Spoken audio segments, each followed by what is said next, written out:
자, 반갑습니다. 오늘은 이제 명조 3.1 버전 스토리 리뷰를 해볼 텐데, 원래 스토리는 한 이틀 전에 봤었거든요. 근데 이 3.1 버전 보고 난 뒤에 후유증이 너무 심해가지고, 조금 영상을 늦게 찍게 된 점, 사과의 말씀 드리고요. 일단 저는 클리어까지 대략 3시간 50분 정도 걸렸는데, 이거는 제가 이제 모든 대사를 더빙을 다 들으면서 했기 때문에, 아마 좀 정상적으로 미시는 분들은 한 3시간 반 정도 걸리지 않을까 생각이 되고요. 그렇게 해도 분량이 역대급으로 좀 많으니까 달리시려는 분들은 참고해 주시면 되겠습니다. 일단 3.1 버전 명대사들부터 좀 보고 가자면 일단 일단 AMS가 저의 자랑이었으면 좋겠다. 자기가 나를 실망시키지 않았으면 좋겠다. 그 다음에 이제 방랑자의 캐릭터 창 들어갈 때 대사죠. 저는 여러분과 함께 있고 싶어요. 참, 이 두 대사가 저한텐 제일 기억에 남았고요. 참고로 이번 리뷰는 스포일러를 좀 많이 포함하고 있기 때문에 아직 스토리 미시지 않은 분들은, 스토리 먼저 미시고 나서, 영상을 봐주시면 감사하겠습니다. 일단, 기본적으로 저는 이번 스토리에서는 컷신 연출이나 그다음에 스토리 모두 최고점을 찍었다고 생각이 듭니다. 스토리 부분에서는 스토리 미신 분들이 아시다시피 정말 잘 쓴 스토리이기 때문에 그 점에 대해서는 조금 내려두고 저는 좀 이따 피페 분위기와 연출 쪽 관련해서 조금 말해보려고 합니다. 일단 이번 버전 스토리는 5점 만점에 5점을 줄 수밖에 없을 것 같습니다. 이번 버전 스토리는 정말 완벽한 스토리 그 자체였습니다. 방랑자와 에이메스의 서사를 둘 다 모두 잘 풀어내면서도 방랑자의 정체와 사명, 그리고 방랑자의 고향이라는 초대형 떡밥 3개를 잘 던져줬고, 이제 명조의 본격적인 세계관 확장에 대한 떡밥에 대해서도 정말 잘 던져줬어요. 앞으로 스토리 풀 게 정말 많이 남았구나. 진짜 이 스토리가 정말 많이 남았구나.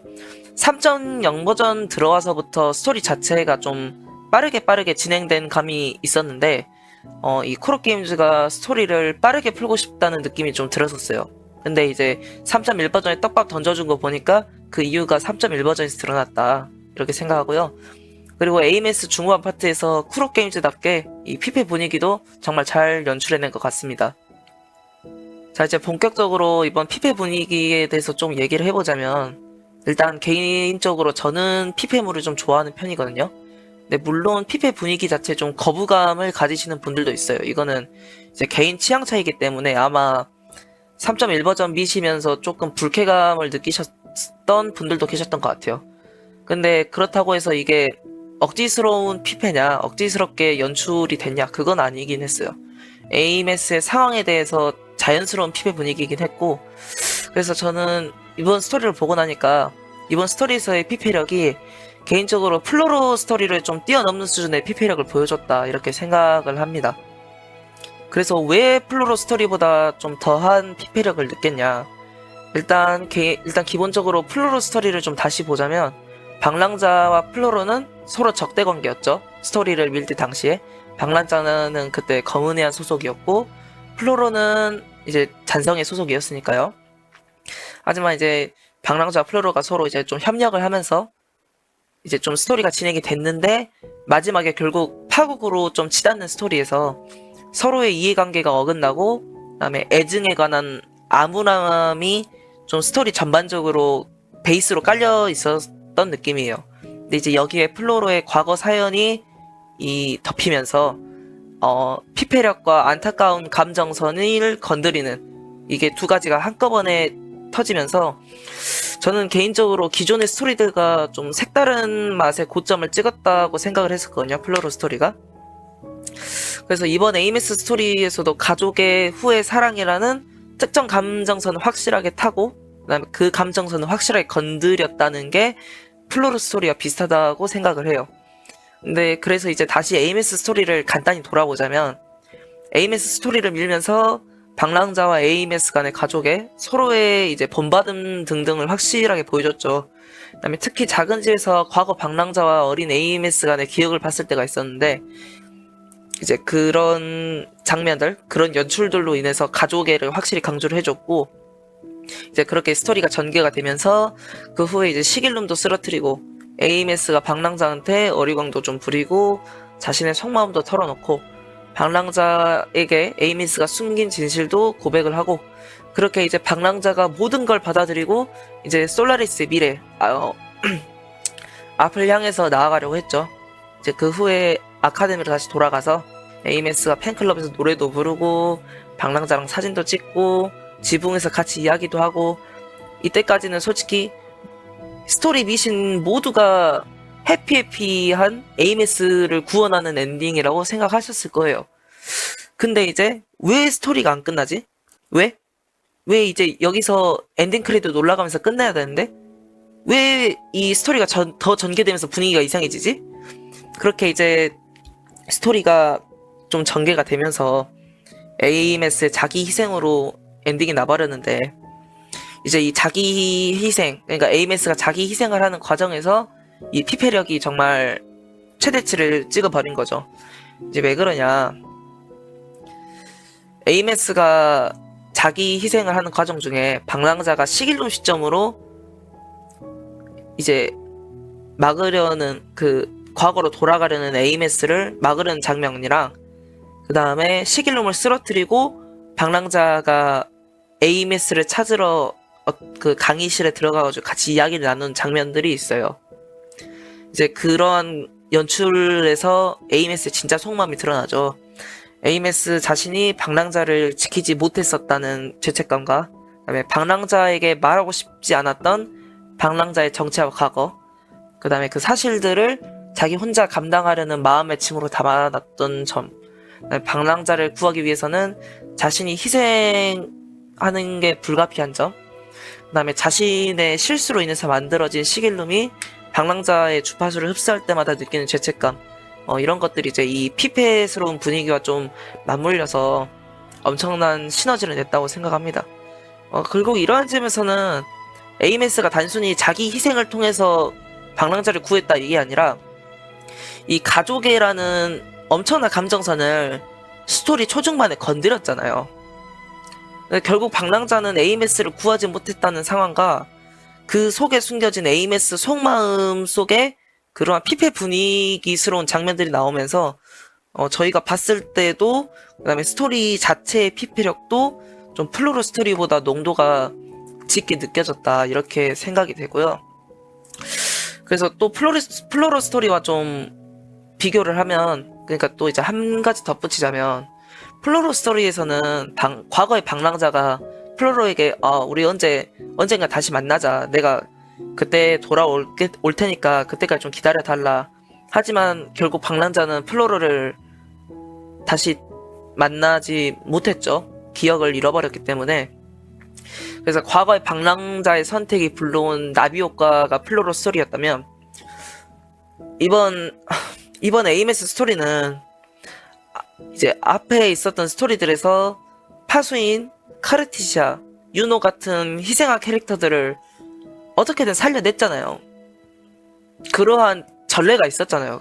그래서 에이메스도 이제 중후반에 해피엔딩 각을 보일 때 에이메스도 같은 스토리 라인일 줄 알았는데 사실 그게 아니었던 거죠. 이제 스토리 다 보고 나니까 이번에 방랑자의 한계를 좀 확실하게 보여준 거라고 생각이 들어요. 세계의 인간은 엄청난 힘을 가진 방랑자도 비틀 수는 없다 이거를 보여줬다고 생각합니다. 그래서 결국 스토리 초중반에서 희망을 보여주고 근데 그러한 희망이 무색하게 에이메스를 구해내지 못한 게 이 스토리를 전부 다 클리어하신 사람들에게 엄청난 허무함과 아쉬움 그리고 슬픔으로 남기 때문에 이게 저는 개인적으로 여운이 남는 가장 큰 이유 중 하나라고 생각하고요. 그 다음에 마지막으로 개인적으로 꼽고 싶은 장면이 있는데 이제 스토리 밀면서 에이메스가 고양이 이야기를 하는 게 있잖아요. 방랑자를 이야기하는 거지만 근데 그 검은 고양이 인형을 들고 우는 장면과 시길룸을 배경으로 이제 절망과 절규하는 표정이 좀 압권이라고 생각합니다. 즉 에이메스가 울면서 자책하는 장면들은 보면서 좀 몰입이 되니까 너무 마음이 아팠습니다. 자, 피페 분위기는 솔직히 말해서 피페물을 좋아하는 사람임에도 불구하고 양날의 검인 것 같아요. 몰입이 되는데 이 특정 감정선을 함께 건드리면서 피폐물까지 넣어버리니까 너무 몰입돼가지고 이게 마음이 너무 아프더라고요. 네, 이제 스토리 얘기는 이제 좀 여기까지 하고 연출을 보자면 연출에서도 저는 5점 만점에 5점 주겠습니다. 일단 제일 좋았던 부분은, 그러니까 개인적으로 느꼈던 제일 좋았던 부분은 마지막 결말 부분이 기존처럼 인게임 컷신이 아니라 2D 애니메이션으로 바뀐 부분, 이게 진짜 좀 킥 그 자체였어요. 왜냐면 인게임 컷신보다 좀 2D 애니메이션이 감정 표현을 좀 더 세밀하게 할 수 있잖아요. 그림이다 보니까. 그래서 인게임 컷신보다 이 에이메스와 방랑자의 관계, 그러니까 가족 관계, 그리고 세상과 방랑자를 구하겠다는 에이메스의 이 각오가 너무 잘 표현된 것 같아서 마지막 컷신도 정말 여운이 세게 바뀌었고요. 마지막에 구세주라고 불리는, 그리고 여겨지는 방랑자 밑에서 자라면서 결국 에이메스 자신도 방랑자의 뜻을 본받고자 하는 이제 딸의 서사를 연출한 것도 참 감동적이었습니다. 그리고 중간중간 인게임 컷신들이랑 이번에 보컬곡이 3개 정도 삽입된 것 같던데 보컬곡이 굉장히 많이 삽입된 것도 정말 마음에 들었어요. 이 분위기에 맞는 보컬곡이 깔리면서 스토리 몰입을 하게 도와준 느낌이고, 그리고 이번 스토리를 보면은 연출만 보자면 이제 한 게임의 스토리를 본 기분이 아니라 하나의 영화를 본 느낌이라고 해야 되나? 약간 좀 슬픈 가족물 영화를 좀 본 느낌? 그리고 중간에 이제 방랑자의 캐릭터창 대사였죠. 저는 여러분과 함께 있고 싶어요. 언제까지나, 이게 감정이 좀 폭발할 때 박아버리니까 그냥 눈물을 안 흘릴 수가 없었죠. 솔직히 저도 좀 눈물이 많은 편이긴 한데 이번 스토리에서 유독 더 많이 울었던 것 같아요. 네. 그래서 이번 버전은 컷신부터 인게임 연출, 마지막 결말 애니메이션까지 뭐 하나 버릴 게 없는 퀄리티였습니다. 진짜 이 명조를 1.0 버전부터 해오면서 리나시타도 참 좋았는데 진짜 이 역대급 연출이라고 말할 수 있을 것 같습니다. 그래서 좀 총평을 하자면 이 3.1 버전 스토리가 이 명조 스토리 역사상 또 한 번의 고점 갱신을 해냈다. 이게 사실 말이 안 돼요. 왜냐면은 저희는 이미 리나시타의 고점을 한번 맛을 보고 왔잖아요. 근데 그 리나시타의 고점에 근접할 정도로 이 3.1 버전 스토리 자체가 너무 잘 만들어졌고, 이제 그 요소가 이제 연출도 정말 잘 나왔고, 방랑자와 에이메스의 서사 모두 완벽하게 전개가 됐고, 그러한 스토리에 엄청난 컷신들과 연출들이 맞물리면서 이제 여운이 좀 강하게 남은 거죠. 거기다 전개도 깔끔했고 3.0 버전부터 이어진 모든 떡밥들을 완벽하게 회수해냈어요. 진짜 크로게임즈가 와, 독하다 독해. 이래도 너네 에이메스 안 뽑을 거야? 너네 이 스토리 보고도 에이메스 안 뽑을 자신 있어? 유저들이 에이메스 뽑으려고 진짜 지갑을 열게 될 수밖에 없는 스토리를 뽑아냈어요. 개인적으로 저는 명조 스토리 탑3 안에 든다고 봅니다. 이건 물론 개인차가 있겠지만 저는 개인적으로 탑3 안에 드는 것 같아요. 이제 이번 3.1 버전 에이미스 스토리도 중후반 갈 때까지는 해피엔딩으로 끝나지 않을까 예상했는데 결국 에이메스가 자기 희생하고 방랑자가 에이메스를 구하지 못한 엔딩으로 끝난 게 참 여운이 길게 남는 거죠. 근데 이제 물론 에이메스가 살아있다는 거를 계속 언지를 주고 방랑자가 구하겠다고 했기 때문에 구할 것 같기는 해요. 근데 이제 이 에이메스가 과거로 간 시점에서 다음 스토리에서 에이메스를 어떻게 구할 것이냐가 이제 굉장히 기대되고 궁금한 부분입니다. 저는 이제 미성년자이기 때문에 지금은 에이메스를 당장은 못 뽑지만 설날 용돈을 좀 받으면 에이메스를 무조건 뽑을 거예요. 이거는 약속입니다. 저만의 약속이고요. 아무튼 말을 좀 두껍게 한 감이 없지 않아 있는 것 같긴 해요. 지금 이틀 됐는데도 스토리 후유증이 너무 오래 가고 있어가지고 이건 좀 양해를 부탁드릴게요. 지금 이거 스토리 리뷰를 하면서 좀 눈물이 나려고 하는데, 아무튼 저는 이번 스토리 정말 감동받으면서 봤던 것 같고요. 앞으로 이런 스토리 솔직히 많이 나왔으면 좋겠습니다. 쿠로게임즈 정말 저희가 돈을 쓰는 게 아깝지 않을 이런 퀄리티가 계속 나와주기 때문에 이 명절한 게임을 더 사랑할 수밖에 없는 것 같아요. 마지막으로 에이메스, 너는 방랑자의 사랑이야. 우리 딸 너무 창하다. 3.1 버전 스토리 리뷰 여기서 마치도록 하겠고요. 저는 에이메스 스토리 다시 보러 가도록 하겠습니다, 여러분. 감사합니다.